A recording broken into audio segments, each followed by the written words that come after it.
This is how we be starting the day now. We got the kids cooking us breakfast. This is our life now. That's a car. I can't eat that. So we've been coming to Delicious Food Corner like every single day for some Hong Kong breakfasts. Does it make you miss a Britain? Hong Kong? Yeah. Yeah. But you know what I like?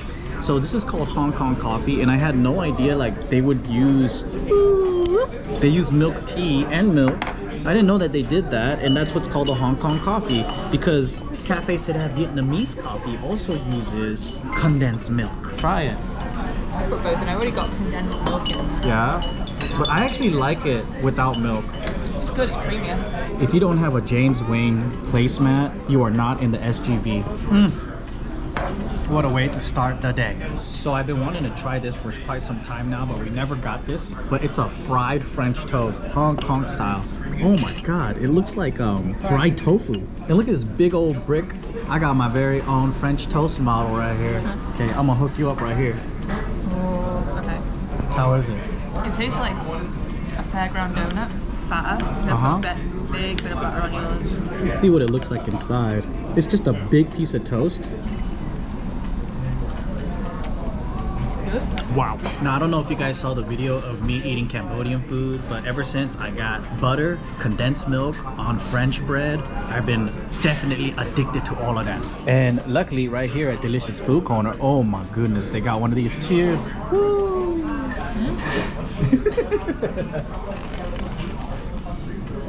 Man, that's so good. Fun fact, so you see this nail salon right here? It used to be a mixed martial art place where me and Bart met each other. Really? Yeah, it was right here next to Delicious Food Corner in Monterey Park. You know what's funny? So like, I grew up half like in a Chinese neighborhood. To me, this stuff feels like very homey to me. Yeah? Even though I'm Japanese. That makes sense. I still get like a homey feel sometimes. Certain foods that aren't necessarily of my culture. Didn't you say you ate a lot of Chinese cuisine or Cantonese? Yeah, well my mum lived in China for like 2 years, and so things like the little white rabbit candies, things like that. I've had already, yeah. And there's a lot of Cantonese people in. So yeah, I went to an arts college in Liverpool. That area is very, very mainland Chinese actually. So Liverpool itself has kind of a big Cantonese community, but that specific area there's a lot of mainland Chinese, because sometimes, you know, like British food can be a little bland. You know what's funny? So when I was there, my favorite food was Indian food and Chinese food. Same. Also like I like sweet drinks. That's the thing with Chinese places. They have so many drinks. Yeah, they have different kinds of teas. Yeah. They have slushies. They have coffees. Their drink menu is as big as their food menu. They got like 30 drinks. And then when you go into like corner shops, or like I think you call them like convenience stores, we had like one called Cedar. Cedar? But it was like a mix. It had Korean stuff in there, Chinese stuff in there, everything. But the canned coffees that you get, like definitely the Japanese ones, but the Korean ones and stuff too are so much better. If you like Liverpool University, this actual Liverpool University, if you're coming off Bold Street's got a fair number as well, where the bombed out churches. There's a church that got bombed? Yeah, now they do concerts and shit, and it's real nice. Oh wow. Is it like World War II bomb? Yeah. Oh wow. And then you go up, keep going up that hill, at the top there when you get to the university, that's where I went to college. There's definitely people that watch from England and Liverpool and all that. I just read this comment the other day, but they're like, I can't wait to see you, Joe, like in the areas that I grew up in, and you're vlogging because like they know you're from the north. The thing we're gonna run into there is that here it's easy to vlog when we're in America because all your friends know that world. When we're in the UK, it's a little bit more difficult. Well, I don't want to put people that aren't used to vlogging like on camera. I'm not gonna do that. I never do that. So like, and the thing is, like, people don't see all of my life, right? Because there's a lot of people that don't want to be shown on camera, so I don't record them. Exactly, but I'm saying like, if we're there, there's gonna be limited time to vlog because we can only vlog when it's just the two of us. Well, if we're going to restaurants or whatever, I'm gonna vlog the hell out of that. Yeah, true. And everyone can see your family's back of their head. I honestly, I don't even think they'll do that. I'll just show their ear. I don't think they'll do that. I don't think they'll be anywhere near a camera. I think the first time meeting like all your family and friends too, it takes out the authenticity when I'm vlogging anyway. So like, I don't know, I'm not gonna do it. But the first maybe 3 Years. times we hung out. We didn't vlog at all. The first time we like properly hung out, we would go whole days without even pulling our phones out. We were just trying to get to know each other. All right, so let's get on to today's conversation. Pros and cons of not having a house, being on the road. We've been kind of crashing with Aunt, as you guys can see, Aunt and Christina. So we've been back and forth from Vegas, staying at Bart's house, staying in hotels. I haven't actually had much time because aside from all of this, I do work, I do stuff, and I don't have time to go look at a place. I just have agents like looking at places for me, and I might just go in and check out some homes, but I'm on the fence, right? Because like a part of me wants a home base. Should I get a house? Should I get a condo? Should I get something like under my control? Or I'm only in places like Hawaii, LA, or whatever at a week, 2 weeks max. So is it wiser for me to just rent out another room again? Because my philosophy was also, whether I was living in LA or whatever, right? When I was renting out a home, when I had an apartment, my budget was about $4,000 a month. Like, it was just a lot. It's a lot of fucking money to live in LA. Maybe instead of spending $4,000 on one place, what if I split it up and I spend $1,000 here, $1,000 there, and I can live in many different cities? Because I want to use these different cities as like a hub. Like, let's say I'm in Vegas. From Vegas, we go to Texas, or we go to fucking Utah or whatever, right? And then it's closer. We could do these road trips. And I still need to be in LA because I'm gonna be working here. I still film JK. I still have friends here. You guys saw my place out in Hawaii, so I already got a place there. That's kind of been my whole game plan, is having different places. But here's the thing, I'm starting to think about maybe buying a place. I was actually gonna live with Aunt for like the next 2 years, but this whole thing came abruptly because he was like, I want to sell my house in March. I want to move to Vegas. Right now, the interest rates are gonna spike up. He wants to get top dollar for his house.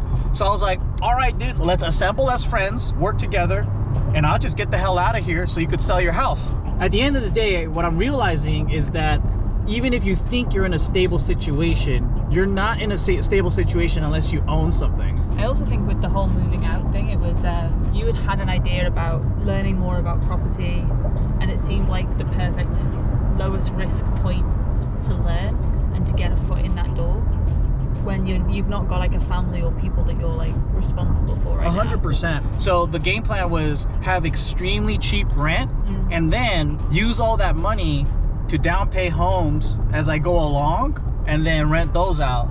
But my first strategy is buying businesses. As some of you guys know, I'm gonna be opening up a business in Hawaii. That's my first major purchase. My life strategy has always been like, in my earlier years, I'm gonna be extremely risky with my investments. As you guys know, crypto, restaurants, things like that. It's like high risk, high reward. And I'm thinking as time goes on, maybe into my 40s, you know, I want to start a family. Then I'm going to pivot into doing something a little more conservative. And I don't mean Republican, guys. I mean something a little bit more, do the whole traditional thing that everyone says, you know, fundamental investing. Like, stick with the fundamentals, do what's safe. Eventually, you know, I'll get to the point where maybe, you know, I'm older and my kids are older and all this stuff, and maybe I can reset again and go crazy. But I'm still under 40. I still have a lot of freedom. I don't have kids. I actually really enjoy risky things. Like, let's say you do 5 crazy risky things and it's like, oh yeah, obviously, like, you know, there's a huge chance that all of them won't work out. But if one strikes also, it can do really, really well. And the other thing is, I am, you know, tucking stuff away for retirement too. So it gives me the chance to have this lifestyle where I can be a little bit more mobile. Personally, I've been hopping around for like 2 years. You've been a homeless woman for 2 years. That's why you're perfect for me. I had my own place, but when you work in film, you just have to go wherever the jobs are.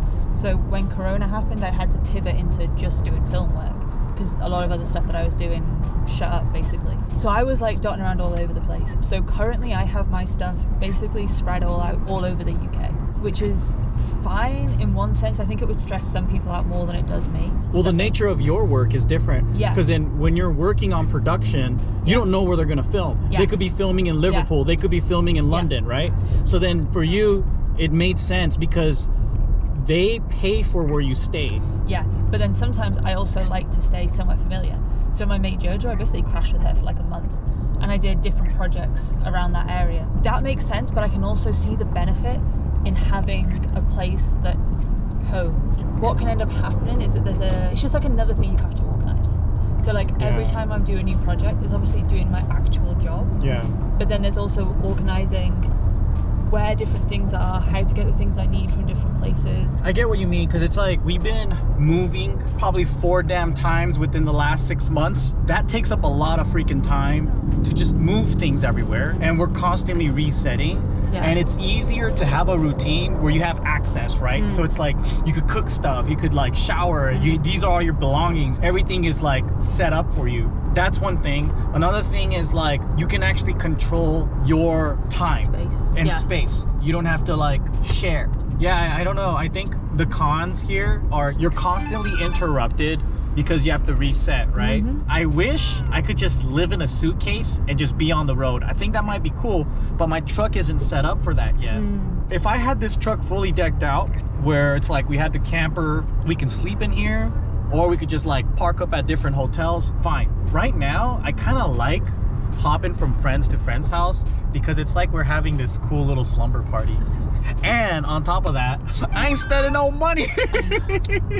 And you know how I love the deals. The deals are the deals. And you know what's cool? It's like instead of like paying rent or doing all these other things, right? You can buy them food. You can buy them things. Like you can help out around a house. And it just feels like a community. And one thing that's cool is that I like waking up and hearing Enzo and Leia play and cry, and it just feels lively. The pro is also the con, because then it's like you're getting woken up by kids, and then sometimes I might miss my privacy, but it's a balance. It's like a lively family situation, but it's also like no privacy. So yeah, pick your battles. I don't know.